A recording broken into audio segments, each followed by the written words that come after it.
And that is us rolling. Okay, folks, today we're discussing... What are we discussing today, Deck? It's Dreamworks animations. It's Dreamworks animations today.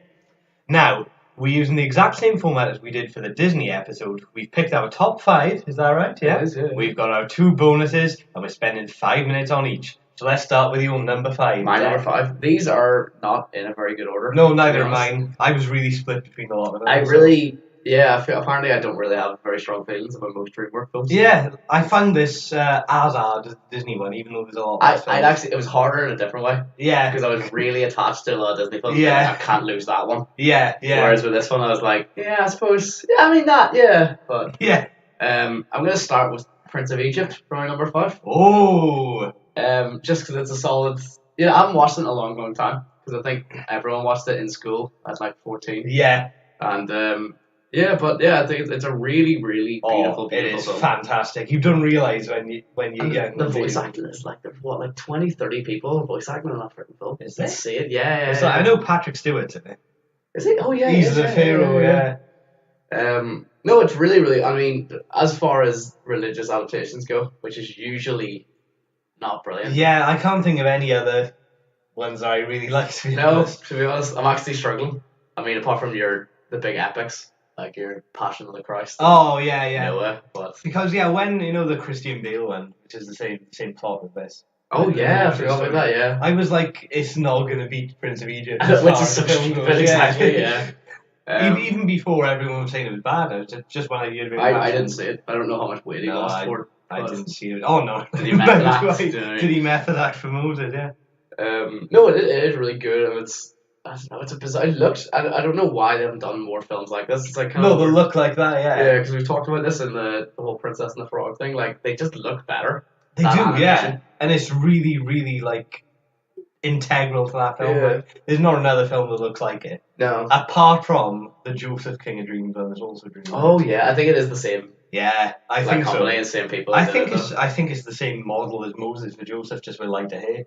Oh, really? Yeah, it looks really similar. But I never watched that. I'm not that. I don't think it's going to be as good again as Probably this. Not, so no. I haven't bothered. But it's a weird one though, because I think most people's introduction to Prince. I don't know anyone who went to see it. I mean, granted, they came out. Well, like in the cinema. It came out in like 90 something, didn't it? Yeah. I think it was before us. But before we could go to the cinema. Yeah. Definitely. But I think most people saw it in a religion class in school. Yeah. At like 15, 14, I think. I saw it at I saw it when I was 18 in a religion class. Really? I was working in a school. I'd seen it before. Oh, right. But that was when I was like, because you don't. I didn't think about it for years. Yeah. And I watched it again. It's like, no, it's a good film. Like even if you're an adult, you can see there's. It must be quite weird. Like it's one of those ones that the teacher sticks on, and everyone goes, "Oh no." And then after 10 minutes, they're like, "Oh, that's quite good." I was so happy to be in those classes. Is it the chariot race that starts it? Is that one of the first? That's one of the first. Oh, the first scene is that. Oh yeah. But yeah, I think it's by the chariot scene. I was like, actually, this looks quite good. It's like I'm not like. What, like when you watched it first? Yeah. I'm not protesting this. I can't remember where I would have thought that first. In like the first time I watched it. At all. Like. I can't really remember. I'm actually trying to remember bits and pieces of it now. The whole witch doctor scene, not witch doctor, I keep using that word. The two, playing with. Yeah, I don't know what the word would be. I don't know what the sort of Gentile equivalent is 5,000 years ago. I think they're just called high priests. High priest. Yeah, I assume. Yeah. That seems great. The whole. The plagues is actually really dark. I was just going to say, with the water, like the can of water dropping and the always things start with me actually is the firstborn, the lamb shank on the like blood on your door. Oh, the blood on the door, yeah. But that, like the scene where they depict the angel of death, which is just a white spirit. It's just going really fast through. And it's just powering through. It's actually, it is terrifying. It's it's a really like respectful at the same time. It's something really, really nice. It's not like a big demon going. Yeah, basically what's wrong with every other religious aspect. Exactly. They take something and go, we're going to respect it. We're going to be really solemn, and then throw in them to death. It's not right. All right. It's not at all. Yeah. I think that's another one though, because what did we say this about? Oh, we said like Pink Elephants on Parade. It's scarier than like some things in genuine horrors. Yeah. Or at the same level. It's the same. Yeah, because it's like I think it's creepy. I think it's because it's childish. I don't know. The whole thing is like silent as well, apart from the. Yeah. There's like no sound in that scene apart from. And I think as well, they don't even say explicitly what's happening. You just know. You just know, that yeah. hurts more. I don't know whether I would have watched it if it was, to be fair. That's fair. I mean, like, it's pretty obvious. Yeah, but I can't remember, like, thinking. I don't think you'd appreciate it. Like, you'd be like, yeah, exactly, whatever. yeah, And then you're whatever. like, oh, yeah. that's really. You that's really wouldn't grim. see like the filmmaking dynamics of it. Why that's good from a filmmaking point. No, I did get it when Ramesses' child dies. Oh god! Oh yeah. Spoilers. I mean, I've read the source material. Yeah, if you haven't read the Bible or seen a 20-year-old film, do you really at this point intend to? Is it based on a book? I know that sounds stupid. Can you say a Bible adaptation is based on a book? Well, yeah. Oh, definitely. Because it is definitely a book. Yeah, because it even says at the beginning, doesn't it? It's like they've got a message at the start. Oh, does it? Yeah, like I can't remember what I said. It's like, oh, we've taken a few artistic liberties, but we've tried to stay true to the spirit. Okay, because there is actually there's a really interesting article. I'll finish up with this because we're about to go over time. Okay. There's a really interesting article talking about when a film says based on a true story or based on the book. Yeah. Like they don't really need to. Like Fargo, it wasn't actually a true story. Yeah. Well, there's there's loads of these like films where they're like based on a true story, and then there's actually a website, I can't remember the name of it, but we'll find it, that compares, and it's like this film is 30% correct. Like that's amazing. What do you call the Benedict Cumberbatch one that came out recently? The one Alan Turing one. Yeah. Imitation Game. Yeah. That film says based on a true story, and I put less than half of it's true. Oh wow. It's just made up, like. But yeah, that's us over time. But okay, we'll find the links there if we can, and we'll put in the description. And definitely watch Prince of Egypt. Okay, now my number 5. I'll be honest, I've cheated a bit for this one. Fair. It is not animated, but it is still Dreamworks.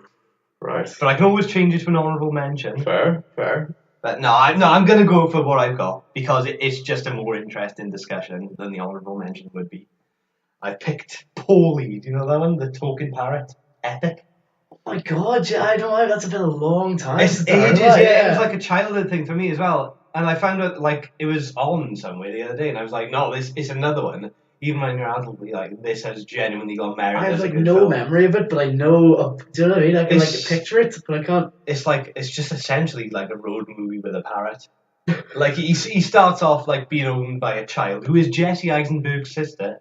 Really? Enough. Yeah. Really? Yeah, she was on like. Does she act as well, or is that like she was in there in a Pepsi advert, and they were around the same time. So she's jealous of her brother. Like, yeah, she's really annoyed now. But like, yeah, it starts off with it, and then she's convinced that she can fly because he can also fly. Oh no, he can't fly, so she's trying to encourage him, and she nearly falls off the roof. And so the mother's like, you can't own a parrot anymore. It's actually a really solemn scene now. It's a full length, isn't it? It's like an hour and a half or something. Proper cinema film, isn't it? Yeah, and then he's with like, who's he with next? Well, I might be missing a few, but he's with an old woman who listens to Tom Jones. And as a Welshman, you have to like find that like. And that's all I can remember about it. That's it, just Tom Jones. And she's an artist. She's an artist as well because she talks about easels all the time. It's a bizarre film. It is insane, but like this must watch. Yeah, I can't think of anyone famous in there apart from, I guess you could technically count. Oh no, Tony Shalhoub's in it. You remember from Monk, the detective show where he's like OCD. Oh really? Yeah, he's like. What bizarre. Yeah, it's like the entire film is Paulie telling his story to a caretaker in like an animal lab after he gets his wings clipped. Yeah. And that's another like I can't remember that scene, but I was reading on Wikipedia and I imagine that's one of those other like really solemn bits.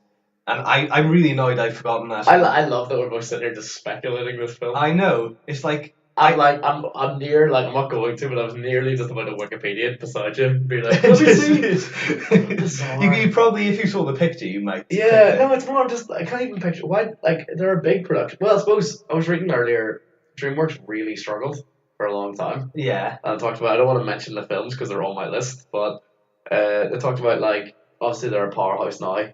Yeah. But for a long time, obviously, there's the whole, every time Disney released something, they released something very similar, and every time they released something, Disney seemed to release something very similar. Yeah. So it's like, that makes sense. You know, Disney released like, oh, we're doing like a wildlife on an island, and then DreamWorks go, oh, we're going to do Madagascar then. Like every time Disney start one big film, there always seems to be a neighborhood film. But what do you call it? That one's not. I can't think of a parallel for this one. It's one of the few. Because they struggled for a long time, and then they now like to talk about like there's this period like the 90s when Disney were having their like renaissance. Yeah. Dreamworks were like really trying to Yeah. push a lot of their films. I've probably got some of them on your. I have one of them on my list actually. Yeah. Okay, this just in. Paulie officially Wikipedia a Dreamworks film. Because I was doubting myself. Just in case, yeah. It turns out that I just Wikipedia'd now just to make sure I was right about it being Dreamworks. Because, like, I mean, even if I wasn't, I wouldn't edit this out because it's probably more interesting than the other mentions I've got. How long have we got left on Paulie? Like 2 minutes, but 2 minutes, okay. A minute, actually, just a minute. I've got a minute's worth of material. I've just found, Cheech and Chong, the Stroma duo. Who, sorry? They're called Cheech and Chong. There's like one of them. Cheech and Chong, yeah. Sorry, yeah. One of them is in Paulie as well. He's another star from it. What a great star! I can't remember him at all being in it. I assume he was a voice role, one of the other parrots. It was just him. Like with there was a Mexican parrot thinking about this, so it was probably like with a sombrero. I playing like extreme version of myself. Yeah, so he must have been that character. Yeah. Because I don't know who else he could really play. And the guy who plays like voices Paulie, he's one of like the other humans he meets. It's the same actor. Oh, okay. But you can't tell. It sounds completely different. But it's like some bits of it are so well written. Could have done the Robin Williams genie thing there, where they're actually the same character. With the same character? Oh, yeah, he just takes off a mask and he's a parrot. Yeah. Oh, I wish they had done. I think more people would remember now if they did. If that was the reveal. Because they'd be like, oh, have you seen that film where that guy is actually a parrot? Yeah, rather than it's not a film that you have vague recollections of. Which had a parrot in it and you can't remember anything else about it. Yeah. How long we got left now? 10 seconds. 10 seconds. Want to wrap up and okay. Paulie. So look for Paulie, guys. It should be reasonably priced on Amazon. It's probably only used in for a penny. If not, there's plenty of sites in the world. I'm sure you'll find it on one. So you're number 4 now. My number 4. Again, not in any order. But talking about the actually quite appropriate. Talking about the struggling Renaissance, the neighborhood. El Dorado, Road to El Dorado. I'm assuming you also have. I've had 2 years so far. Actually. Oh really? Yeah. Oh, I'm so sorry. I've got a few others as well. That's so fine. I think between us we'll have. I've got honourable mentions. Yeah. Road to El Dorado, which is absolutely grateful. It's a bit weird in many ways. There's a lot of weird. I rewatched it recently. There's a lot of weird scenes in that film. Are they? The Shaka Khan guy. No, not Shaka Khan. That's an artist. Shaka Khan. That's what it's called. When he does the dinosaur thing. I mean, the ending is bizarre. The whole plot is pretty bizarre. They're trying to we're actually gods. Well, demigods. Yeah, it's based on a Rudyard Kipling story as well, apparently. Is it? Yeah, it's called like The Man Who Would Be King. The original. It's a guy who did Jungle Book, and the Just So stories. But like, I didn't know that for ages because it's not like you don't see it's blasted across the title. But my mother was like, no, it did remind me of that. And then when I looked at it, Kipling is another massive novel. Is it Robin Hood or something? No, he didn't do Robin Hood. No, he did Just So stories. They're quite big. Maybe they basically like the Jungle Book. There's like how the camel got his head, how the whale got his. Oh, okay, okay. He's a few poems as well. Yeah, so if that's big. Yeah. But based on one of his stories. The whole there essentially is a sex scene in that film, which is like not glossed over at all when you rewatch. Like again, as a child, you're like, whatever. But he's like in the throne room with the girl, and they're like, Chow. Yeah, and they're like trying to steal the stuff, and she's in on it, so because she's the one who's like teaching them. Yeah, how to pretend to be gods. So they're the whole like, you're conversing with. Yes, we've chosen her, and but he's the guy. They're literally like fooling around the throne room. Yeah. And then the guy walks in. He's like, "Excuse you," and all this. And which one is it? The black hair, the black hair top. Yeah, the one who looks more Spanish. Yeah. Miguel and Tulio, they call it. Fair. It's memory of this stuff is ludicrous. I know. I don't know why. I've seen it a lot. I actually watched it like a couple of months ago, and it's totally gone. I tell you one thing. If I had because it was actually my number 1, I can say that now. Oh really? I'm so sorry. I'll use something else anyway. But the one thing I nearly didn't put it on number 1 for. I can only really remember one of the songs. They don't really stick with me at all. The songs of everything in the film. Yeah, actually, there's like that. It's fun to be a god. Is the only one I can think of. And then the El Dorado. Yeah, that's the only 2 I know. And even I think they're only. No, I couldn't recite the first line. Just El Dorado. Yeah. For those ones that you might drunkenly karaoke. and be like, I know it. And then the second you get up there, you're like, I actually have I no don't know idea. this at all. If they've even got it on a carry. Yeah. But yeah, I'm sorry for taking that from you. No, that's fine. We can still mention that. But yeah. How long have we got left on El Dorado? Let's find out. With our highly technical equipment. a good minute and a half. A good minute and a half, right? Anything what else would make it your number one? It's really like quirky compared to a lot of I do like the comedy in it because it can feel so easily forced. It never does in Disney, but you think other things you're like, the jokes in this aren't that good. But in that, it is pretty tightly written. There are a few bits that are like overly coincidental, like they happen to wash slightly ashore. The dice, the beginning they playing a game with dice. Oh, the loaded. Yeah, and it falls exactly in their favour, even though someone goes wrong. And there's loads of stuff like that, and the volcano going on and off at the exact time. They're like, stop! Right, I don't mind that though, because I usually, if you said the film's basically based on a misunderstanding, which it is, based on a lie. It's one of those that's again we're talking about tropes. It's one of these ones where if they just said, well, to be fair, they've got exactly. I was going to say this is one of the few ways justified. Like the fact they don't want to die, basically. Because like the classic where the husband and wife lie to each other. Yeah. One of them's an agent, or one of them's doing this. They think they're cheating. And it goes on for 2 hours, and one conversation would have, exactly. Why did you lie to me? Oh, I'm sorry. Yeah, okay. And it's like they come, like a side character can come up like, I've got a really important information. The only reason you would ignore me is to advance the plot. And they go, not now. Side character's like, oh, okay, I want to die. Yeah. It's like, no, if it was that and you cringe the whole film. Yeah. But that's one of the few you really don't that they actually are like really and then it becomes about something else because they're like, wait a minute, like we can touch a lot of people. Yeah, because it's the story of like, well, no, it's not really that based on him. There's Hernan Cortez, isn't it? And he's an actual historical character. I don't know how like similar he is to the version in the cartoon, but he's at least there. I think is that I don't know how historical that film is. I mean, obviously it's not historical at all, but is it like Atlantis where like it's a myth that everyone thought El Dorado existed? I think so because I've seen it I've seen El Dorado mentioned in poems and stuff. I don't get like that is that influential that he. No, I don't know whether the story's even set in a city though, but it is about two guys getting mistaken for gods. Oh really? Yeah. I'd love to talk about your based on the story. I tell you what, one of my favourite bits, like there's the chief in it. Yeah. And one of the two main guys is like, oh sorry, I made a mistake, and then he goes, to err is human. And it's like, oh my god, he knows. He probably knows. Like that's one of the best pieces of writing, implicated writing really, in anything. Similar to what you're saying about Mulan, just like a really great yeah. If you saw it in isolation, you'd think, what's that a reference to? Yeah, how much longer we got on? I think we're out of time. We're out of time. I let it go a little further because we were on the flow. Right, Road to El Dorado, folks. Check it out. So you're number 4 then. My number 4. I've gone Puss in Boots actually. You've gone Puss in Boots? Yeah. Really?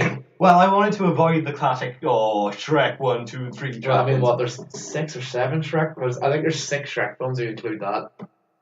5.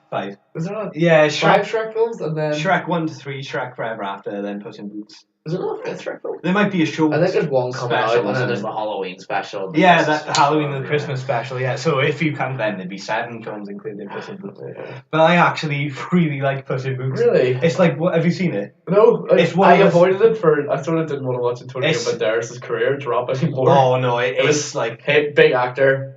Spy Kids. Yeah. Shrek. And Puss in Boots, yeah. Oh no, to be fair, I'd say Puss in Boots, I mean, it's not better than all the Shrek films, but I think it's better than more than 50% of them. I think, if we say... Better than the sequels. It's better than the sequels, yeah. It might not be better than Shrek 2, because I still quite like Shrek 2. Oh, if we're talking about this, so you have a real attachment to Shrek 2 that I don't really have. Yeah. I'm not that attached to the whole Shrek franchise at all. Whereas you would defend it to the end. I don't know. I don't love it or anything. 3 and 4, I don't really care. They were okay. I don't really care for them, but I do like Shrek 1 and 2. But I think at a push I could say this is better than Shrek 2 and on the same level as Shrek 1, which is good from a spin-off / prequel. You'd expect, this is just going to be a load of tat. But it's such a good story. It's not even a spin-off of, because Puss in Boots isn't even in the first film. No, he's in the second film. Of a sequel. Of a sequel, exactly. Right. It's a spin-off prequel of a sequel, yeah. And you'd think, that's just, they just cash grabbing. And maybe they are, but it's But still a really well. good film. Fair, Yeah, I will look it up, and it's well plotted. There's Humpty Dumpty's in it. He's like, I know we were saying, yeah, but I can win you back round on this, I think, because we were saying in the last one, we both done like the obvious caricature of a villain thing. Yeah. And he is the complete opposite of an obvious caricature of a villain in this film. Like you never know what side he's on. Like you forget it's a talking egg because he's like pretty well written. Like you stop noticing because of how. I mean, you think it sounds ridiculous now, but when you watch it, am I making you question your number 4 here? No. I still stand by this as a fair choice. It was nearly number 5. Okay, fair. But I'm still. How much time we got left on Puss in Boots? You have more than enough, believe me. More than enough. All right. Yeah. Okay. Well, so another thing I like, it has got like a slightly, it's like, it's Mexican, but it's got a slight Western vibe to it, and that's lost in. There's not many Westerns. Is it based on Zorro at all? I assumed it would be because the whole like he is, but the story isn't. Like he's obviously meant to be Zorro. Yeah, no actual reason. Yeah, no, there's like no other real involvement from anything Zorro related. To be fair, it does get at least a star out of 5 purely on the how cute the cat looks when it does the face. Yeah. Which I know I shouldn't, but I actually do fall victim to I don't know whether he actually does it in this one. Alright. No, he does. Because like there's loads of flashbacks. I know you wouldn't think it was a film. Flashbacks. There's like a developed plot. They're trying to. It's because it mixes in fairy tale like. Does it explain why he's in boots? Is this what this is going? Yeah. No, it doesn't. Well, he just gets given them in the orphanage he's raised in. Oh my god! Which is in the fairy tale he gets given it by his owner, but they've gone. It's just his own thing. But like, and he saves like someone's mother from a bull, which like sort of, reverses his reputation as a troublemaker before that. And then Humpty Dumpty remains a troublemaker in their childhood, and they split up because of that. And then he comes back and asks him to do like, I don't know, guess one last heist to go to the castle in the sky from Jack and the Beanstalk to get the goose that lays golden eggs. Right. And it's like, I know it just sounds like a mishmash of fairy tale. It's so tightly written though. I mean, it's a better mismatch than Shrek is literally just like when you actually rewatch Shrek, it is just like reference. Yeah, none of them are there for the plot, but they are in this one, which is a good thing. And it's a really cheap joke, but there's this guy in it called Andy Beanstalk, and his friends call him Jack Andy Beanstalk. I know. Like do they explain why they call him Jack, or is it literally just like? I don't think they do, but there is another Jack in the film, so I guess like they didn't want to name both of them Jack, because there's Jack and Jill as well as like the secondary villains. Right. Okay. They're the more obvious villains, and it's Princess Carolyn doing from Jill's BoJack? voice from BoJack. Amy That's Sedaris. enough to win me over, to be honest. Billy Bob Thornton's Jack. Who else? Zach Galifianakis is Humpty Dumpty. That's a good cast. It is. Yeah. Even if it was live action, it'd still be a good cast for Humpty Dumpty. It'd be a much weirder film. It'd be I don't think I'd be able to watch more than 5 minutes, to be honest, if it was like that. Antonio Banderas just wearing boots. Yeah, and a hat and just naked. Yeah. And Selma Hayek's in it as well. She's another cat. She's in. What's she famously in? That's a good point. Dusk Till Dawn is like she's in it for she's in it for about 10 minutes, but that's the one everyone links to her. She's that one from Dusk Till Dawn. That's a really, really good cast. It is pretty solid. Weirdly good cast. Like you'd think if you just saw. Well, no, I think you'd still think it was good if you saw like a still from the film. You'd be like, I want to watch that. But if you just saw like the poster of Puss, you'd be like, oh god, did we go into this again? Because my feelings of Shrek are really, I think it came at a time, like Shrek 3 came at a time when it was becoming a lot more like critical of films. Yeah. And stuff like that. So I remember watching it being like, and I was like, what? I felt like I was watching it kind of fall down the pooper. Yeah. Like it felt like a downward spiral. That's the one everyone flops is Shrek Forever After. No, Shrek the Third. Shrek the Third, yeah. That's the one everyone flops, and I think it gets better. It's fine at the start. But it just really drops and really like I feel like there's really weird like some of even the soundtrack like throwing some like Led Zeppelin in and stuff. And it's like yeah. Things like that. I remember being like, this is weird. You don't really get a lot like that at all in this one. No, I think all the songs are original, and there's like some hilarious like animal behavior related jokes. Like there's a disco scene at the end, and the cats are doing like chasing after the lights with their paws. I actually might watch this one. It's won me over. It's available on Netflix, folks, if you want to watch it. So Puss in Boots. I feel like I might be won over for that, but there you go. That was not on my list.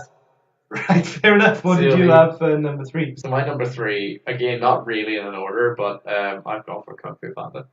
I knew you would. It's not an overlap, no. Really? He's not even a bonus. I do like it, but there were other ones there were other ones I just couldn't leave out. That's fair. Yeah, go on, Kung Fu Panda. Kung Fu Panda is genuinely I watched it again. I think it came out when we were 14, 15 maybe. Let's have a look. I don't know when that would have came out, but I remember going to see it and being like, oh yeah, whatever, another Jack Black film. And this is the age of when Jack Black was kind of really dropping down. I think everyone saw the Gulliver's Travels. Maybe. I didn't watch it, but I don't intend to. It looks dreadful. There's so much. But this film is really Kung Fu Panda doesn't try to be good at all. 2008. That's older than I thought, to be fair. Really? Yeah. I thought at least 12, 13. I was expecting at least 2010 for that. Yeah. For me. But yeah, it doesn't try to be overly artsy. It doesn't try to be. No. It's a stupid film with a panda who tries to do kung fu. And it's got references to old kung fu films. That's as artsy as you might get. Really weird. Yeah. It's really weirdly well made. It is, yeah. I actually read an article months and months back saying that the Kung Fu Panda trilogy is one of the best odes to Chinese culture ever in. That's probably Western films. I don't disbelieve that because they said you watch Jaden Smith going wah, and they're like, this is actually offensive. Was that in the Karate Kid? Karate Kid, that loads of that stuff's actually offensive, or they're just oh, it's Zen. What does that even mean? It just means he's calm. Yeah, exactly. He's calling someone that. Yeah. Whereas Kung Fu Panda really nicely has it decorated throughout its films aesthetically, and the sort of animation styles and the characters and stuff are really, really well depicted. That's another one. It doesn't really look it looks quite similar, I guess, to most Dreamworks films, but there is an edge to it, and I do like anything with a bit of a novelty, which in this case would be the Chinese culture. One of the only ones where I've actually heavily enjoyed the 2 sequels. I've only seen Kung Fu Panda 2. I haven't seen number 3. Because it's one of those. I think Dreamworks seem to do it a lot with we're talking about Shrek and Madagascar is another one where I don't even like the first one. That's what I mean. But people are that's good. Actually, it's on neither of our lists. There you go. Yeah, thank so there's a film to talk about after this. Yeah. But there's a film. First one massively successful. There's a Disney film that came out at the same time. I can't think of what it was. The Wild. Might have been, and that's been forgotten as well. Yeah, it was DreamWorks won that battle. Yeah, I know. That's probably the only time. And then proceeds to but they what do you call it? Yeah, first one, you might it's pretty good, And again, there's some weird stuff in that, but it's pretty good. And then the second one, no. Third one, oh god, no. And then there's the Penguins of Madagascar, which is really that's the show. That is the Penguins of Madagascar. The film is of course there is. So again, they just churn out. They make one franchise and just beat it to death. They've got All Hail King Julian on Netflix as well now. King Julian series. Okay. I know. But to be fair, he's him and the Penguins are my favourite parts of the first film. That is true. So Kowalski, yeah. If they are gonna drag out someone, I guess drag out them rather than the main. Yeah, but even if they still don't have to. Obviously, I think both of us just have this real when any franchise proceeds to put out 5 new films. There's very few that stay strong after that. It's we really like Zootopia. What if we had a spin-off series about the Fennec Fox? Who's in the no, we don't need to. Yeah, exactly. We don't need to. Just stop. We're fine. Yeah, because he was just one joke. He looks. Yeah, exactly. That's where Disney know to I think Disney know to draw a line, or if they do stuff like that, they put it straight to DVD sequel. Whereas Dreamworks they actually do in the cinema. Yeah. But you like the 2 sequels, you say? Yeah, I don't know. Just Kung Fu Panda is a great. I sort of say I've got it as one, but it's sort of the whole collection. That's fair enough. Yeah. Whereas I think if you put Shrek on your list, it's Shrek. We're not talking about anything else. Whereas, this actually is a pretty solid trilogy. I do like Kung Fu. It's nothing massively groundbreaking, really. Because it's just it's a martial arts film with a panda, which is a mild novelty, but it's not enough on its own to keep the film going. But they still do because it's there's other stuff going on. Again, they don't sort of play out too much of the we talk about stuff like BoJack and stuff where the characters being animals are second. Yeah. It's just personality. It's not it's a panda slapstick humor. It is actually it makes sense. It makes sense, yeah. Plus, maybe like Jack Black even more, to be honest. Yeah, he is quite good, yeah. Because I very, very not strong feelings towards him after Gulliver's Travels. That really changed me as a person, that film. Yeah, it's nothing like what it's based on. Apparently, I'm it's told. awful. Yeah, it does look dreadful. How much time we got left on Kung Fu Panda? 10 seconds. 10 seconds. That was a good job. Yeah, so what's the Kung Fu Panda trilogy? Yeah, check out the Kung Fu Panda trilogy. Pretend these are like, you want to watch these with your kids or...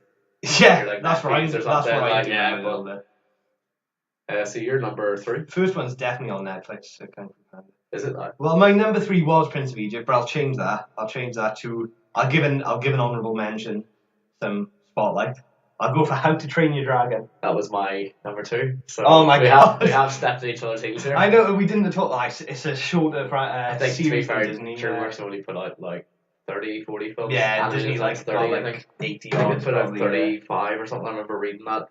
And when you take out, there's 6 Shrek films, 5 Shrek films, so you take those out, and you take out like the 4 or 5 Madagascar films, you're actually left with very little. Yeah.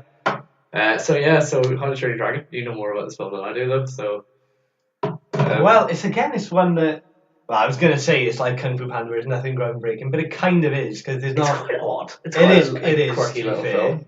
It is, yeah. If it wasn't made by like a major company, it'd be like one of these forgotten gem type things. But like, I thought that was Dreamworks film. Yeah. So it'd be like, I saw this film the other day called How to Train Your Dragon. I thought it'd be weird, but I quite liked it. But because it's DreamWorks, nobody ever, It reminds me actually of Where the Wild Things Are in terms of they took a book series and totally turned it on its head. Yeah. I don't actually know how much of the film is in the book series. That's what I mean. Like they've just taken the world and went, we can actually really do something with this. Yeah, really I know that's really cool. Yeah. But it's a great film. Yeah, and I do like Toothless, and you think what is there to like? He doesn't talk or anything, but I think he's like a Stitch character. He is like Stitch. His face is like Stitch. Yeah. But there's like a bit where he's like, he's chained up because they've outlawed dragons. Yeah. He's resisted, and that actually that's touching. Yeah. It is. It seriously is, and it'd be so easy to not make it touching, but they do it so well, and even the second one's not on my list at all, but it's still quite good. I thought it was quite good. I think it's definitely a lot weaker, but it's still quite good. I don't think it's their fault that it's weaker. No, I think just the first one was really good. Because you hadn't seen. Yeah, you hadn't seen that much like it because you don't see many Disney films that are dragon based. Yeah, I don't dragon based in that sense. Yeah. 2 things about it that I love as well is how that's the same thing sort of, but it's like as a kid, playing with Lego and playing having that sort of imagination. Dragons. The scenes, number one at the start where they go and then there's the dragon that no one's ever seen. Which is obviously Toothless later on, where it just flies in, blows up the entire village and then leaves. It's so badass. Yeah. And then the sort of villain dragon at the end. That's the big massive. That's 1,000 times the size of the other dragons. It's huge. Which again is wow, that was what you imagined as a kid. You did imagine a monster, who was the size of massive buildings. Speaking on the visuals, we were on about this yesterday, not in the podcast, but in general, about comic book films, they can be more creative visually. Yeah. This one takes all advantage of absolutely. Especially for the dragons themselves. Because if it looked like a Chris Nolan film, it would look awful. Yeah, if it was all gritty and stuff. Because there are some, it looks like, that game Spore. Yeah. A lot of them look like they could have been made on a high-tech version of that, basically. And that really works. Some of them look like Dr. Seuss creatures. Toothless, he's I don't know, he's one of the more serious looking of them in some cases, isn't he? Which is good, because you don't want a really colourful thing as the main character to get distracted. So they've done that well. It's really well paced. That was one of the things I wanted to mention. Because you can imagine if you were a really little kid, there might be some bits that, where he's training with this is a bit slow, but you need when you're more critical of films, that you need that. It'd be if they didn't mention, they're they brushed over that, suddenly he's an expert. Whereas this really doesn't at all. It doesn't at all. It feels like it should. It's everything's integral. And it's not all perfect. At the end he loses his leg, spoilers, but there's a sequel where he hasn't got a leg all the way through, so it's your fault at this point, people. It's been enough time. It's been enough time, yeah.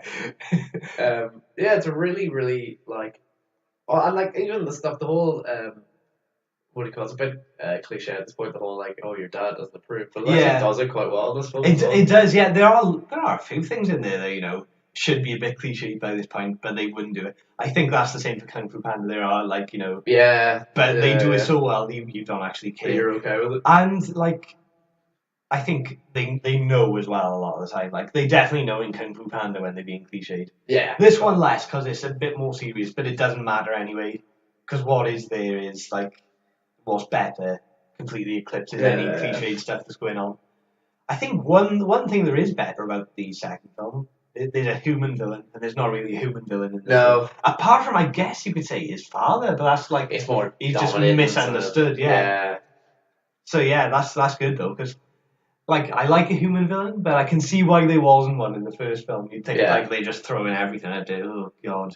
Actually, the plot of the original one isn't bad at all. It's a bit simplistic, but it is simple, but it's like it's done in a complicated way because there's other. It's not just about what's he called, Picker. Yeah. It's not just about it because there's other characters who get like they're not just stupid side characters. A lot of them have got some level of depth. The girl, like the girl, is really, Ugly Betty, actor is there.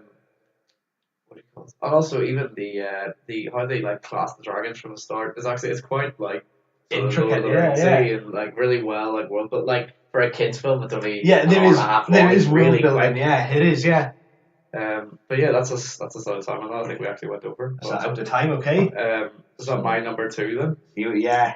Which was How to Train Your Dragon. So, right. I'll throw an honorable mention in. Go on. Have you ever seen Spirit?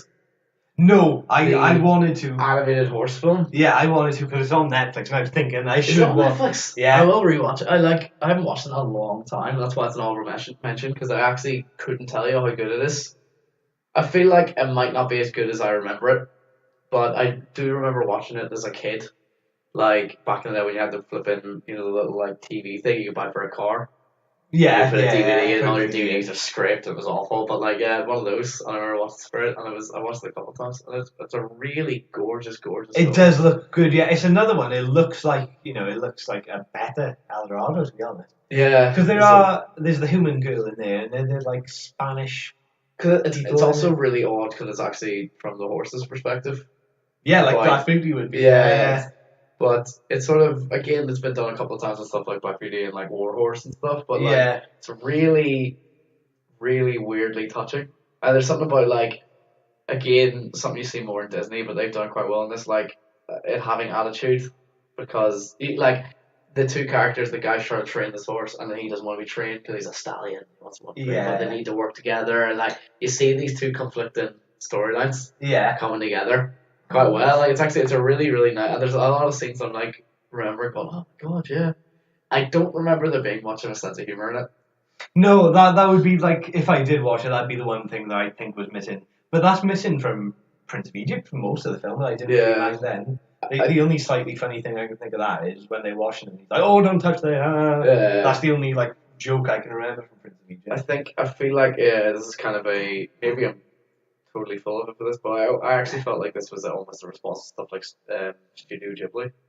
And I don't mean that you're probably right. I don't mean that in a like the animation style, but in the terms of like let's make a really serious, like lovely film. Yeah, like actually make an effort. Yeah, it could be totally wrong. It could be rewatching. There's loads of jokes, and I wouldn't be that added this, but I don't know, because they've done some serious stuff. Like they've had Prince of Egypt. That's pretty devoid of jokes. So they've probably done the same with this. Is Matt Damon's voice in it, or have I made that? I think he is. Yeah. Is he Spirit? Like, is in the film? I think so, but I think he only has like a few lines. That's cool, though. I like that. It's another one of the films. Actually, could do an episode of this. Just films where the main character doesn't really talk a lot. Dumbo, this. Mainly animal films. That's pretty much it. Yeah, I know. Wally's kind of an animal film. Oh, Wally, right? I thought you said Paulie, and I was going to say he talks a lot in that. Sorry. But yeah, no, Spirit. It's a weirdly. Again, like.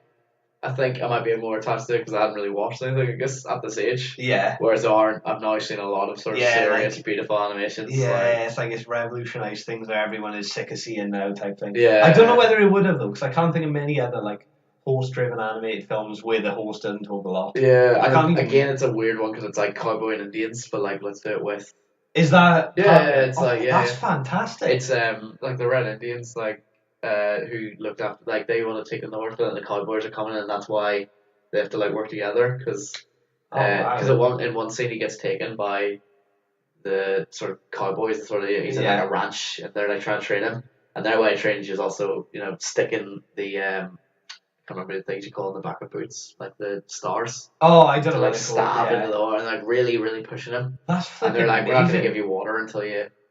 That is genuinely great. Whereas the Red Indians is more like, well, no saddles, just put a blanket over, and like the horse chooses you and all that stuff. They didn't actually have horses, I found out the other day, apparently. Oh. Like, or certain tribes didn't. Really? So that's probably why they. Maybe that's like a bonus piece of knowledge. Either that, or it's the opposite, and they just got it totally wrong. But I don't know. way, I imagine they got it right because they'd look after him if they had less of them. Whereas the cowboys have got 10 a penny horses. Why did they not have horses? Just couldn't tame them? I don't know. I only know this because there's a book called Indian in the Cupboard. And like, yeah, it's like about this kid who's got like a Native American toy and it gets brought to life by a magical cupboard. But it's actually a real person with a history and everything. And he tells him like loads of like pieces of knowledge about Native American things. There's a film of it too. Is it? But I think there's about 20 seconds left. About 20 seconds left. Yeah, it's a really, really good film. And I will rewatch it if it's on Netflix. Yeah, Spirit Folks is on Netflix. They've also got a spin-off series now. Oh, have they? About someone, is there a girl in Spirit? Yeah. About someone who's related to her, I think. Okay. I'm not sure about that. I think, I can avoid that and just watch the film and act like that. So you're number 2. Have I tried on that already? Or? No, actually, I've got that. I've got the Sinbad film. Oh, I haven't watched it. That's flipping fast. Really another one that's on Another Netflix. one I've watched a long time ago, but I haven't watched it as like a, fully functioning adult who actually has memories. I only watched her as a fully functioning adult. I never watched her when I was a kid. Oh, so there's no like nostalgia. No. But it would have been if I watched it. Another of their really well animated films though. Like, it looks fantastic. Even the posters, I actually might get a poster of it. I saw it like the Union the other day. Like the Did you actually? Yeah. Well, the Sinbad film? Yeah. Oh, I might get that. I'll find it. That's amazing. But yeah, it's a really, really pretty film. But yeah, and it's like, again, it's got the fantasy elements really well crafted into it. I didn't put it as number 1 because we've said El Dorado already, that was going to be my number 1. The only reason I didn't put it as that is because, like, he is kind of a knobhead for most of the film, to be honest. He's like, you could argue that he's like the villain for the first half of the film. Like, is it one of those, are they trying to make him like that? Or is they are, yeah. It's not like, if you look closely, it's like the Tony Stark thing, or it's like the asshole is the cool guy. Yeah, exactly, yeah. And I think it doesn't even like get better until really close to the end, which I like a bit in a kid's film. Because there's not many. Like Sinbad was like that anyway. He was like, stories, wasn't he? Yeah, like a bit of a... exactly, yeah. But like, it's nothing like them apart from that though. They've basically taken his name and the fact he's a sailor, thrown it together. Yeah, because it was Middle Eastern, and he's like, I think he's Greek or something in the film. Yeah. But like, and there's the flying bird, the scene in the snow. Can you remember the scene in the snow? I think so, no. Because that is like revolutionarily good. I think you can show people that in like 20 years, and they'd still be like, "Oh, that's great."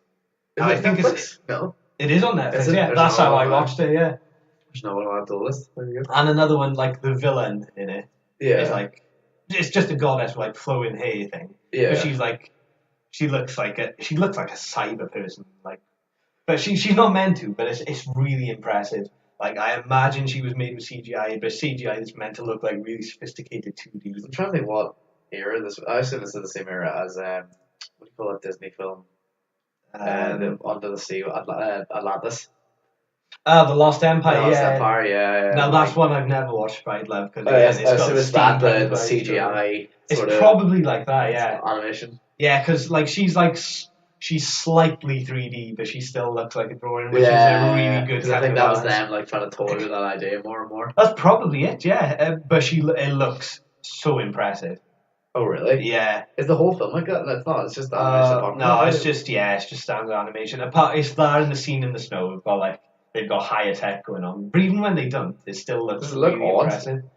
Within that, or... I'm gonna say no. I think it doesn't. Stylistic, is it? It just looks stylistic. Yeah, it doesn't feel like it's from another film, which it easily could have looked like. Okay. Which is another strength. That's fair. Yeah. I can't remember a lot about the actual story. There were sequels, weren't there? Were there? I don't know. I've never seen them. If there are, was it? It wasn't a big film when it came out, was it? I don't think so. I don't think it's like. I think it's one of the more modest ones. This and Paulie are probably the. I think this is the Dreamworks are really like sort of not struggling, but really just trying to make a mark. Yeah, but it's like, so they're just like throwing. It's a tragically forgotten one too because I do like it a lot. I think a lot of people know it, but not a lot of people will have seen will it. have seen it. Yeah. Mind you, when I put like a stat, it's like, oh, I've just watched Sinbad, can't believe I haven't watched this before, and everyone was like, oh, you haven't? That's amazing. So really? It is known by people I know, but not critically. I think again, it's one of those things though. It's like when you're brought up. I know people who like when they're not brought up with Disney, they're brought up with other stuff. Yeah. It's really interesting to see what their like favorite childhood films are. Yeah. Because it's so easy to be brought up with Disney now. Yeah, I'd rather people not say a Disney film. Because I've seen them these days, yeah, because you've seen them, like, yeah. You know what I mean? You want new things. I don't need anyone else to tell me how much they we like fixed Alice the in time Wonderland. on Sinbad, yeah. Another minute if you want. I don't know. Do you have anything else to say, or do you think you'll wrap I think up? I'm pretty much done there. So, Yeah. the full title, folks, Sinbad Legend of the Seven Seas on Netflix. There are a few other Sinbad ones, so if you put in the whole thing, it'll come up. Now, for you, number one now. I'm surprised. We actually only tread on each other's heels twice. Yeah, but that's twice more than we did. That is Disney, true. But again, which is more of it. Yeah, there's less. As many films. Yeah, so, there's less. So I've actually went for Peabody and Mr. Sherman. Oh wow! Okay, which is a bit of a bizarre one, but I like the fact that I have watched that film twice and I have enjoyed it both times heavily. I haven't seen it at all. Really? No. Have you watched any? Have you seen any clips of it? Or have you seen any? I saw the trailer when it came out first. It's really, really bizarre in terms of like. So obviously it's a time travel film. And yeah. And like, but there's a lot again in all of these films where first time you watch it, it's a time travel film. It's like when you watch it, you're like, wait a minute, there's more to this. Yeah. And that's mostly the whole Lilo on the Stitch list thing, you know. Yeah. Or even the whole Prince of Egypt thing. There's more to that. Yeah. So, but what I really like about it, which I think a lot of critics didn't like. I think people were like, but I actually enjoyed it more. You know, in every other time travel film, like The Time Machine and Back to the Future, it's like, I've invented time travel. And then there's a whole, that's half the film. Yeah. And then they get into the first time they go on a mission, they get in a mishap. And it's like, oh, okay. And then it's them getting back, and they're like, they go back once, and then they messed up, and they go back again, and it's fixed. Yeah. Like, they only time travel like twice in the film. Whereas in this that's film, impressive. In this film, it's the opposite. It's like straight in. They're just like straight in. The time travel. They introduce them, and they go like, "Oh, I'm not just a dog. I'm a genius." And they show there's a montage of him like outsmarting everyone, and he can also, what do you call it? Slam dunks and basketball and stuff because he's so clever. You know, it's like Good Will Hunting with a dog. Yeah, exactly. That's what I think that's what they pitched as. Except a lot more ludicrous. It's like, yeah. But so you see him like, oh, I'm brilliant at biology, chemistry, physics, sports, and he's just like, there's a montage. And then it's like, but this is my greatest invention yet, apart from little Sherman here. And then he's like, I invented time travel, and that's it. He just has a time machine. So they that's cool, yeah. I like that. Like the first they talk about, you see some clips of them going back and forth and stuff, and there's elements like he's friends with Da Vinci. He's just mates with Da Vinci. That's amazing. Well, obviously is. Do you know what I mean? I like that. Again, the second you question it, you're like, that doesn't make any sense. But just for the like immersiveness of like this smart dog. Yeah. Of course he's mates with. I know. I do like that. I think it's good that they go straight into it because like it is. I think even more than some of the ones we said here, it's obviously more of an obvious kids film. Yeah. So like, as long as they're not bored, because there's a lot of kids films you like, when you say, oh, but it's for kids, but they're also boring anyway. Yeah. But this one isn't, so at least like. It's really the time travel actually feels like quick. It feels like it actually feels really like chaotic because you're like, that's cool. You're here. There's some great adult jokes in this film. There's some great, and it's not even like they throw the penis. It's like really clever. There's one they're in the Trojan horse, and he's like, somebody says something about Odysseus and how awkward it is, and he's like, oh, you think this is awkward? Yeah, like my friend, I can't remember his name. Oh, like, oh my god, what's his name? It's like, oh, you think this is awkward? I had dinner with Oedipus's family last week. So it's a really like, that's amazing. Right. Loads of little jokes like that. I think that's like I already like pretty much most things with time travel, but that stuff like that is winning me round. But I think that's like really clever. That one joke. Or again, the girl goes back in time because she's like a bully. The film's actually about bullying, it's not actually about time travel. That's the best thing about it. Yeah. Again, like Lilo and Stitch, when you watch it again as like older, you're like, the film's actually about such a wonderful. Yeah, time travel is just like flavor. It's just the fun bit, yeah. But she's like a bully, and she goes back and she steals the time. Oh, don't be such a dirt. Like he's trying to impress the family. Basically, the how the plot happens is, so obviously the dog is Sherman's legal guardian. Yeah. And they get into a fight, and he's always really, really good student, but this girl's been bullying him. but she does the like, oh, I'm just a girl, don't worry, I'm not evil. But then she like does the eyebrows come down, she's evil again. Do you know what I mean? Yeah. So she's a really horrible bully, and then she pushes him, calls him a dog, and then he bites her. The kid bites her. And it's like, Sherman bites her in school, and they're like, oh my god, a dog isn't a fit guardian. So he like tries to hold a dinner party for the parents to be like, I'm a good person. Oh, that's... So, and again, he's like impressive, like sous chefing and like doing all this. And I imagine that's another one where it's like, is it based on a book? Well, there's the People in Sherman series before. Was that like a cartoon before and stuff? Yeah. I thought it came after. No, it was before. Yeah. Oh, so it could have been. It might have been one of those ones that came from book first, even before. I don't know actually. And they've done like world building, like with Training Dragon. But there's a great. Yeah, so that whole, he's trying to have a dinner party, trying to impress the parents. Meanwhile, the kids go off in the time machine, and then it's like, oh no, you've went back in time. And they come back, and they're like, two of them exist in the same time, and all this like big mishaps of time travel. So he goes back and fixes it. But there's this really, really amazing scene. I actually remember being like, oh my god, like I was like to properly like turn around, and be like, oh my god. It's even better when that happens in a talking dog film as well. Exactly. He goes, Sherman, like he's arguing with Peter, and being like, oh no. And then he's like, it's okay, you're my son, it's fine. And then he's like, I'm not a dog. She called me a dog. And it's like, that's not a bad thing though, because he respects his dad. Yeah. But like, he's a human. Humans are better than dogs, but not this dog. And like, it's a really, really clever, yeah. And then there's a great scene with John Lennon's Beautiful Boy playing, like a montage. Oh, that's cool. I proper nearly welled up in the cinema. It's great, really, really good film. Is that on Netflix? I know the series is. I think it is. I watched it. I don't know if they might have taken it off recently, but I know it has been. Definitely watch it. Really, really good. Good shout. So that's your number one. That's my number one. I really love that. No, I think that's. I'd rather you say that than Shrek or something. Yeah, fair. Neither of us said Shrek. No, I was trying to. I don't care about Shrek. Like, I'm so It's like, oh well, it's just like it's one that has revolutionised things that we're sick of seeing now. I think. Yeah, I think so. That's why it's not on there. But yeah, do you want to go through some of your any more of your honorables? Well, I'll stepped on them all, or I've got one left, and I'll say this isn't my number one, but it's the last one we've got to talk about. Yeah, I've gone for Over the Hedge. That was my honourable. Yes, it's in B movie. B movie I've never watched. B movie I wasn't going to say much about. Just leave that there. Like I think enough has been said about. Yeah, I think we all know enough. Yeah, but it's always too quick to understand because of those videos every time. Exactly. Yeah. Oh, imagine if we did that as the review, and every time we mentioned the title, it'd go faster so people couldn't hear it. I'm not going to do that. I'm not going to do it either. But it's one of those ones. It's fun to ponder, but it's a terrible actual idea. Yeah.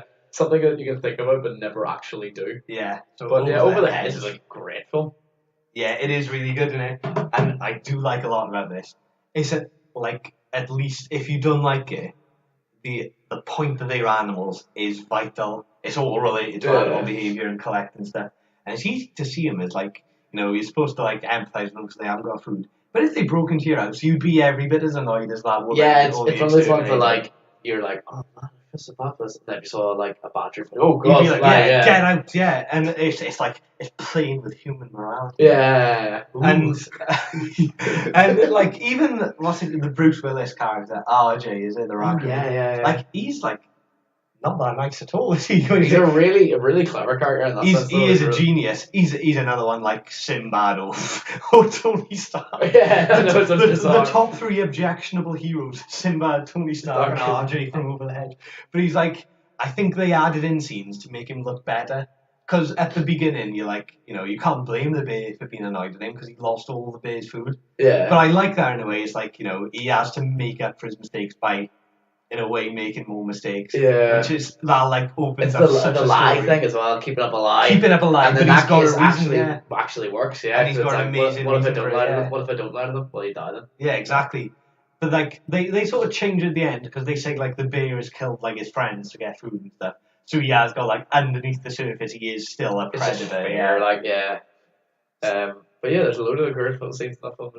I don't know who plays the squirrel, but Steve Carell plays the squirrel. Steve Carell? Yeah, it is, yeah. Hammy, yeah. Because I remember seeing I think the trailer for it was just Steve Carell doing the voice. I know, and he's not in it that much when you watch it, is he? Yeah, he's not which is probably good. I think he'd get great, and yeah, he would. If he was the main character, I wouldn't watch it. And it looks like, the nut job those films. Yeah, it looks really like that's basically the idea of that. Is an annoying squirrel is the main character. Not that I've seen. There's another film coming out now with your man who voices BoJack. I can't remember his name. I think it's the Nut Job 2, actually. That might be Nut Job 2, actually. Yeah, that's coming out. And I was like, oh no. Will Arnett is the guy. Yeah, Will Arnett. Yeah. Although I'll probably say it purely because of his voice acting. Yeah. But no, the over the head sequence of the squirrel is meant to be like, oh my god, really similar to the same character essentially in Hoodwinked. Have you ever watched that? Yes. Literally the same. Let's have one hyper character. Yeah. And it's the same thing. They drink coffee. And see what happens, or a fizzy drink or something. An energy drink. Oh, is that when he goes past all the wires? And he does what? That's so good. Where he just walks in slow motion. And it's like, because everyone, Days of Future Past have got Quicksilver doing that. Yeah. Everyone says, oh my god, that's an amazing scene, which it is, but Over the Hedge does it way funnier. Predates it. Because it's just him like, oh, hello. Yeah. And he's just the hand. Does it way funnier, and it predates it by a few years as well, so it should be that one, I guess. Praising him for being like a good slow motion scene. Because it is. That was one scene I had in my head to mention for as well. I'm trying to think what else is in that film. Yeah, I do like the whole thing about everything revolves around food for humans. It's it's a satire of like suburban life. It's like, this is where they put the food, when they've got some left. They have like TV advertising. This is what they eat when they've eaten too much food and stuff like that. This is what they use when they want to burn off the food. Yeah. And it's like, oh my god, that is like. It's not that far-fetched to say exactly. It's not that. It's not. It's insightful if you were a small vermin. Yeah. That makes sense. Exactly. Yeah. How much time we got over the hedge? Have we got time? Find out. Again on our highly efficient technology. About 30 seconds. 30 seconds. Okay. What can we recap it with? Good film. Good film. Who's in it? Bruce Willis, Bruce Willis, Gary Shandling, is it the guy who died recently? He's the turtle, I think. Oh, yeah. Because the turtle's probably, like, I'd say the second... he's like a Jewish... Yeah, that's the guy, yeah. He's like the second most important, I'd say, after Bruce Willis. It's another one of those films as well. It's a wee bit, what do you call the book where they get lost in the island? Swiss Family Robinson? No, the boys, who are the all boys school. Lord of the Flies. I'm so awful with names though. It's that sort of, let's have two characters who are at war with each other. Yeah, where like one's very peaceful, one's like, well, we just eat everything we need. Yeah. Whereas he's like, no, we need everything. We need for the entire winter. Yeah, really good film. It is solid. Weirdly good film. Like, didn't need to be, but I was surprised. Yeah. And another one final mention: the side characters again. They are all really good. And none of them are there for no reason. And there's enough of them. And there's enough of them. Avril Lavigne's in that. Was it? Avril Lavigne. Yeah, she's William Shatner's daughter. Yeah. Lights closing in. Playing dead. Yeah. Oh, that's an amazing joke. So we've got then. Should we go on to our recommendation round? Recommendation, yeah. Okay then. Today we're changing things up from the quiz. We'll alternate between a few games. We're recommending each other animated films. There are not 2D animation today. We've got 3 each. We get points on whether they're readily available and whether the other person is won over to watch it. Do you want to start with one of yours? Well, my first is a bit of a cheat. It can be a Dreamworks one as well. That's why I picked it, because it is Dreamworks, but it's not tech. It's the same way as Pixar, as Disney. Yeah. But they just own it. They're really Marvel or whatever. Or any Aardman film, which I'm assuming you've probably seen them all. Oh, like Curse of the Were Rabbit. So Curse of the Were Rabbit, the 4 shorts now, I think. So there's A Close Shave, Grand Day Out, where they go to the moon, The Wrong Trousers, and the recent one called something about baking. I can't remember what it's called, but it's actually really good as well. Is it Wallace and Gromit again? Yeah. And then there's more. There's the Shaun the Sheep film. There's the Flushed Away film. The Shaun the Sheep film is amazing. Flushed Away, which actually wasn't. I think it was Aardman. I think that's the only one that was actually Aardman and Dreamworks. Yeah. I assume, have you seen them all? Because I was like, I haven't seen the bacon one. Because I was going to say you've definitely seen at least one of them, so I wasn't going to pick one. I've seen all of them apart from bacon, but I haven't seen Were Rabbit since the cinema, so I could watch it again. Funny, I do need to watch it again because I can't really remember being totally blown away, but I remember thinking, it was competent. I might get more of the jokes. There's a great joke in it. What do you call when stuff's been stolen and stuff for the first time things happen. Someone arson. Yeah, exactly. Yeah, that's an amazing great joke. I can't think of that phrase without thinking of that. I know. It's one of those jokes that's usually you're referencing some really, really old film, but actually used it sounds like it should be in the 30s. It's really good film. Look. And there's like another, like a cheap one, but I remember thinking when I watched it, because I was a lot younger, whenever it came out is when I first saw it. He's like naked at one point, Wallace is, and he's got a box on him saying "may contain that." Yeah. That is genius. Oh my god, how did they think of that? It is genius. Yeah. He died recently. Peter Sallis, at like 98 or something. So there's that one. Flushed Away, I have not seen for ages. It's also good. Keep your legs straight. Oh yeah. Is in the what is the plot there? I know you. It's a mouse. It's a pet mouse in Kent. Gets flushed away. Yeah. Hence the title, and then he goes to the sewers. Well, no, sorry, another mouse comes first, and he's like he's meant to be like you're like Uncle Dickhead. Yeah. He's like, Ronnie, how's it going? And then he tries to tell him to go in the jacuzzi. Who does his voice? I actually don't know. I couldn't tell you. Don't look it up. It sounded when you did it then. It sounded like Michael Caine. It's not Michael Caine. It's definitely not Michael Caine. But he gets flushed away into the sewers, and he's never been down here before. And then there's a whole epidemic where there's sort of gang warfare with toads or frogs. And then there's another great joke, the French frogs. They're like the sort of mafia team. Oh yeah. I knew there was a crime subplot. And then they come in and they're like, we leave immediately. Like, what about dinner? Like, we leave in 7 hours. Oh, that's an amazing joke. Okay, I will watch that one again. Watch them all. I'm actually gonna watch them all again as well. They're all really, really good. Right, so it was. So Flushed Away and Curse of the Way Rabbit. I was like, I get a bit of a cheat, but I thought it'd be a nice transition. Yeah, Dreamworks. That's good. Right, so 3 points on each because I'm gonna watch them both. That's definitely a cheat, but I go ahead. Yeah. Right, and they're both on Netflix, right? Oh, I don't know. If they are both on Netflix, that's an extra 2 points. So you got 5 points so far. Granted, first, thank you. 5 points. Is that all your mentions, or is that? Oh, that was just one. That was just one. Again, that's okay. I cheated a little bit there. Five. All right, 5 points anyway. First one I'm gonna go for. I'm gonna start with the weakest of the three. Right. Because there has to be a worst one in every list. Boozino and the Snurks. This one's called. I need to write that one down. Boozy. I've got it up there on DVD, so it's readily available. Boozy and the Snurks. Boozino and the Snurks. Yeah, it's a weird one. I always thought it was Dreamworks, but I found out the other day it's not. It's a French film. It says on the front, from the writers of Bugs Life and Hercules. I don't know how. Oh, probably like how Anastasia is Disney, but it's not actually Disney. It's just one animator. It's one. It's probably that's probably right. But I don't even think it's a spectacular film at all. I just think it needs to be watched because of how weird it is. The plot is. I've seen a lot of weird French films. I don't mean that. This one's but there's a good 5 or 6 really odd French films that I've seen. Oh, they not like this one. No.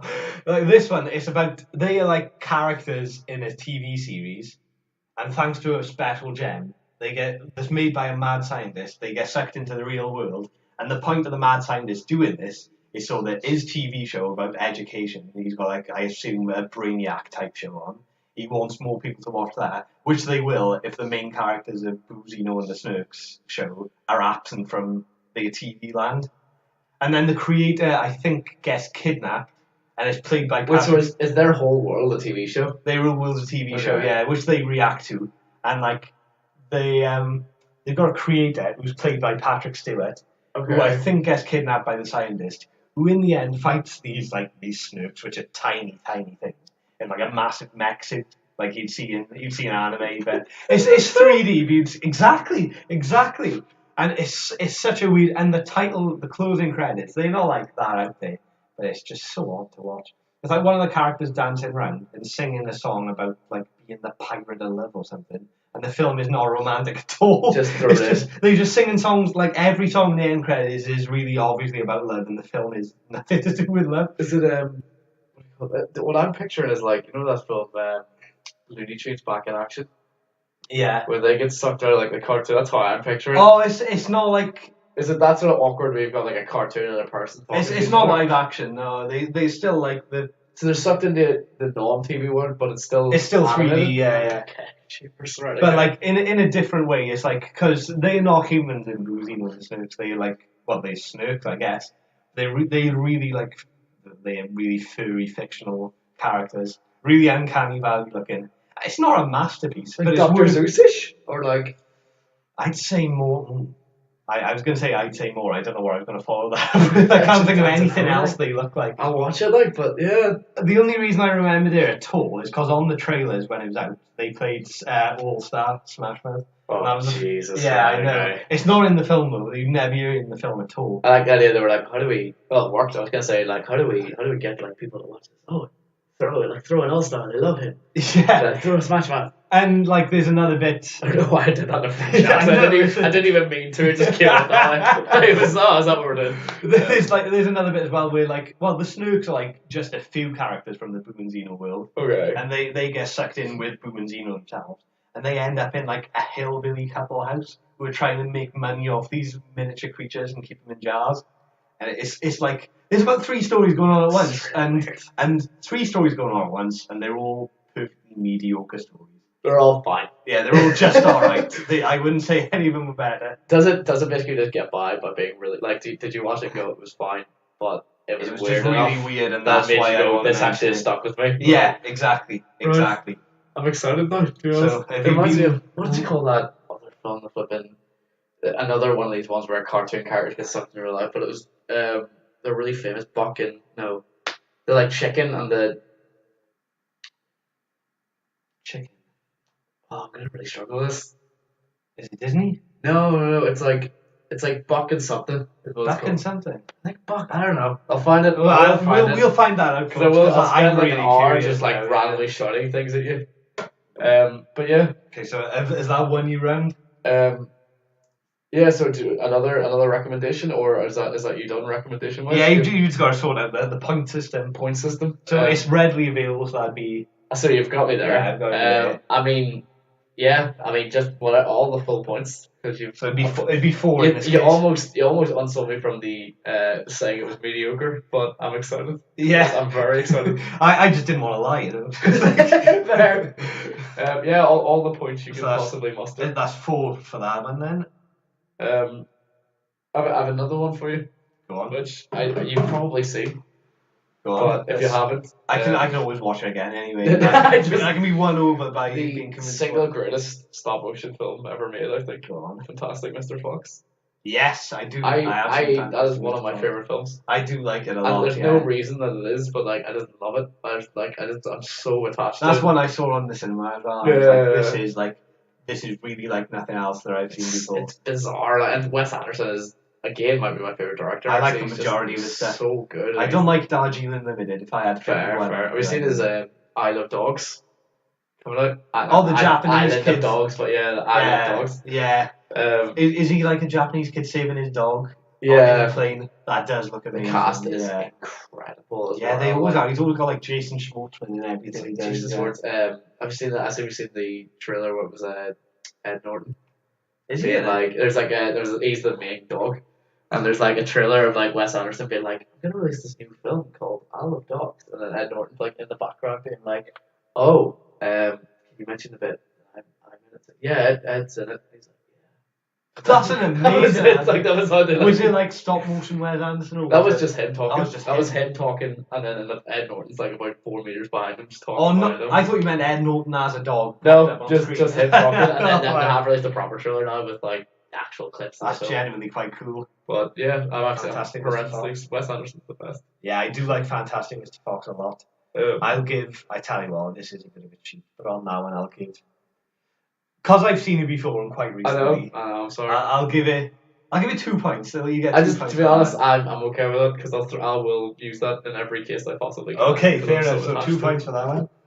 Okay, I'm gonna do these in order of how much I think they're gonna win you over. Okay, fair. So I'm gonna. But that was your least. That was my least. Alright, okay. On the Snooks was Strange Magic is the one I got next. Have you seen that one? No. It was like it's on Netflix recently, been added. It was like George Lucas' passion project. Apparently, he was like trying to develop it for years. Before Star Wars or after Star Wars or? Oh, after Star Wars, but it's Lucasfilms at the beginning, and it's a 3D animated one, and it's pretty original. I mean, I think I've heard of this. Yeah, I think there was a flop though, wasn't it? It was a flop, but I don't know why. Because I mean, I can see it's not perfect. Well, I can't see why. I can see, yeah, it's not like amazing, but there was enough for me to be like, no, I really think this is good. So shoot, what's So it's a woodland setting. right? Okay. So they're like, they're fairies and that. It's based on Midsummer Night's Dream loosely. It's got a love potion and basically the similarities ending. Okay. But they push the fact that it's inspired by Shakespeare. Yeah, as George Lucas loves to do. Yeah, exactly. Star Wars is actually a Shakespeare novel. It's based on the Bible. It's based on the Bible. It's the story of Christ and Anakin Skywalker. But yeah, and at the beginning there's like this. She's like a princess, classic stereotype, and she finds out her betrothed is cheating on her on the day of the wedding. Oh, what an absolute swine! But he didn't really love her anyway. He was just like trying to get to marry her so that he could have the royal army. Yeah. And she's got a sister who's like the love-struck affections of this like little woodland guy. He's shorter than every other character, even though they're all quite small. Are they humanoid or are they? They're humanoid, yeah. They like fairies. I think he's like little pixie things. Yeah. Okay. He's just like a fae folk type thing. He hasn't got powers or anything. But he's like he gets persuaded by the adulterous guy to steal the love potion. And he's like, oh yeah, you can use her on my sister, and I can use her on her, so I can get my army. Okay. And then but it's guarded by the Sugar Plum Fairy, who's, do you know Kristen Chenoweth? Yeah. It's such a mad performance. It's worth seeing just for that. She's like, apparently as well, I read that it was like that they had to tone it down, and you never know that from listening to it. Is there swearing and stuff in it? Oh, it's not swearing. It's just she's like really mental. expressive. Yeah. Okay. And Alan Cumming is in it as well. Okay, He's voicing the Bog King. And that's the guy who like guards the Sugar Plum Fairy, is like the god, the king of the dark elves type character. Okay. And so, but he starts off and you think, oh, he's a villain classic, but he's really not. He's like really complicated. Okay. And the end is, I didn't predict it anyway. The way it ended, I Is guess it a film or is it an it's episode? a film. Yeah, it's like an hour and a half, and it's a jukebox musical as well. I should have pointed that out. It's a jukebox musical. Yeah. So it's got like, what songs? It's got Love is Strange. It's got like most songs you can think of. They're about love, basically. But they're all done quite well. Like some people think there's too many of them. I think there's a good balance. That's bizarre though. I just never pictured. Like I was envisioning this, and I was like, yeah, okay, I've got my head around this. It's got a song by Deep Purple, the Bog Kings. It's not Smoke in the Water. It's one I'd never heard of because everyone only knows Smoke in the Water. Right. And they only know the beginning. The rest of the song is rubbish. But like, and there's a song called Strange Magic in here. That's what it's named after. Yeah. I've never heard the song, but it's really well done within the context of the film. The ending is surprisingly original. It's like you could, I suppose, guess it, but like I didn't. So I'm gonna say it was unpredictable. Okay. So that's my Strange That's on Magic. Netflix? Yeah, it's on Netflix. Right. Okay. I mean, that's another 4. You've got me there, yeah. 4. Nice. Because I mean, yeah, I don't know.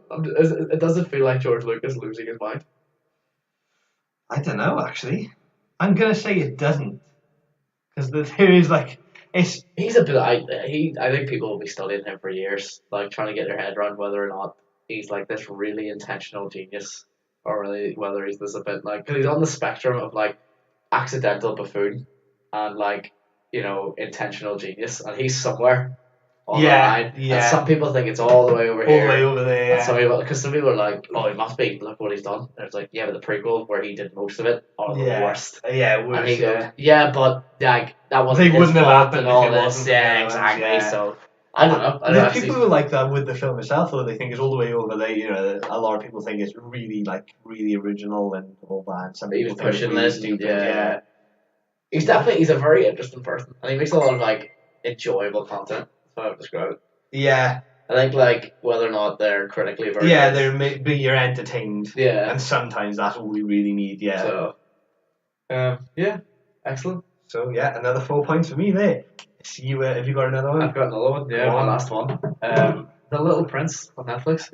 I've seen it. Oh, I nearly recommended it to you. It is a great. It's my favorite book. I really like the book. That book is a gorgeous novel. But even though I usually don't like when films and TV shows that sort of veer away from. They do completely do it. But I actually appreciated this because they're right. They couldn't have done. If they made it exactly as the book, it wouldn't have worked. They have done that with another Little Prince adaptation. Yeah, I think there's actually loads. The of live action one. With Gene Wilder, as the fox.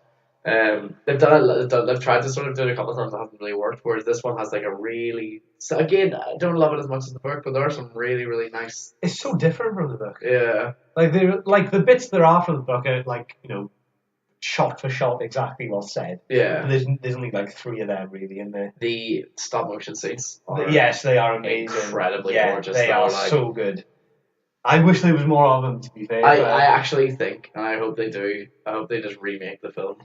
Like just remake the whole book with the stop motion. Yeah, I would happily, even if it was a half an hour. Yeah, exactly. Yeah, I do. Because I did enjoy the film, but I would also very much enjoy that. Do you know what I mean? Just to see the flipping fluttering pages and really clever to do the sort of what we've talked about numerous times, the 2D animation in that sense is gorgeous. Yeah. Whereas the 3D animation looks bland. Yeah. And grey, etc. And they've done that intentionally. They made it really look really like mild, like because it's boring day-to-day life. The buildings are all really square. It's the one time as well that I don't mind them veering away that much because like the girl is the main character basically. And she's not in the book at all. No. But it's like more of a sequel really, isn't it, to the book? Yeah. Because the Aviator's older and stuff. It's quite like Through the Looking Glass, the Alice in Wonderland. Yeah, it is. One that came out there. Like, even though that apparently isn't Through the Looking Glass, he's actually making another one called Through the Looking Glass. Oh my god! Even though he used the source material of the second book. Yeah, Through the Looking Glass isn't actually Tim Burton though. The film. It's a sequel to the Tim Burton one, but he wasn't involved when I looked at the credits. But like, it should have been. But when I looked, it didn't have his name. Yeah, so that film where the whole film is like, oh, it's already happened, or we've been here before. That's quite like the Little Prince. Yeah, I do like that a lot. So I tell you what. I think I'll do half points again because I have seen it and it was quite recent. But again, I'll sing its praises. So read the book. To be honest, the book is so good ever. I think it's just. The thing is though, like the Little Prince spoilers basically dies, doesn't he? In the end, yeah. He's still alive. I'm not sure. It works, but I'm not sure. That's the one time I've been okay with it. That's fair. That's fair. Yeah. So your rec? Oh, is it my rec now? I've saved what I hope is the best for last. Anomalisa. That's another one that's on Netflix. I know the name. You know the name. Yeah. Okay, it's to start with, it's animated like nothing you've ever seen before. Right. It's stop motion using 3D printers. So they printed out loads of individual models. So there's only 2 main characters, but still, and one is halfway through. And it's basically about this guy, and it starts off as like what you think is a standard drama, but something that you think is just a stylistic choice that's not important to the plot is the entire plot, essentially. And it justifies everything he does. And I've never seen this plot used in anything at all, ever. Wait, so it seems... What do you mean, sorry? Well, I can't really say what the thing is, but like, when I was watching it, maybe other people were different, maybe it was obvious, and I was just like, I just didn't notice, but there's something about it, and you're like, oh, it's just a quirky device that they're using to make the film seem weird. Okay. But it's actually like, this quirky device is the entire plot of the film, you gradually find out. Okay. And there's references to it that you only really know if you're like well versed in psychology, because I had to look up a word that they mention in passing that's actually really important to what's going on. So it's a really well written film, really, is it? Yeah, and there's one bit of it like where everything starts unraveling and it gets really fantasy based, but that's not actually part of the film. That's just his mind. But I would have liked it to be part of the film because that would have been crazier. But what they've done is like, it's crazy in the most realistic way you could ever imagine.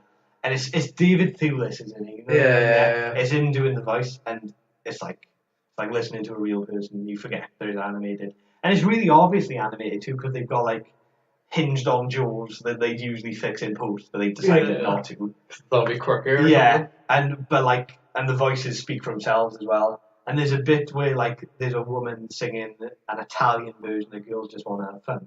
And it's just such a good scene because nobody ever thinks of that like song as being just a bit of a banger. Yeah. But like she sings it in a really slow way, and it fits the scene so well.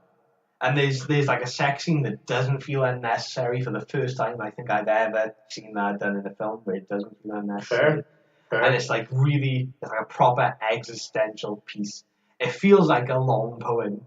It's not rhyming. Really weird. But it feels like, I know.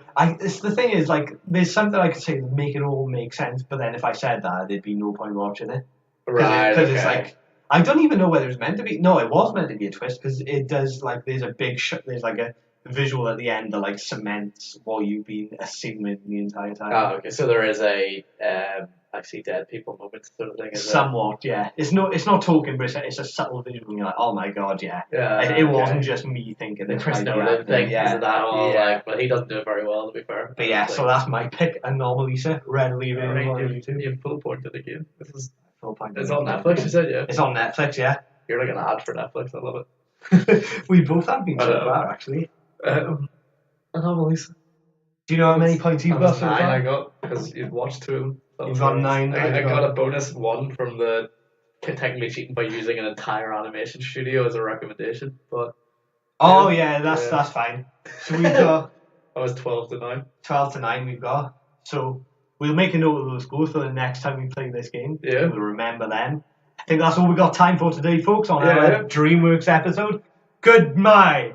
Goodbye. Goodbye. Goodbye for now.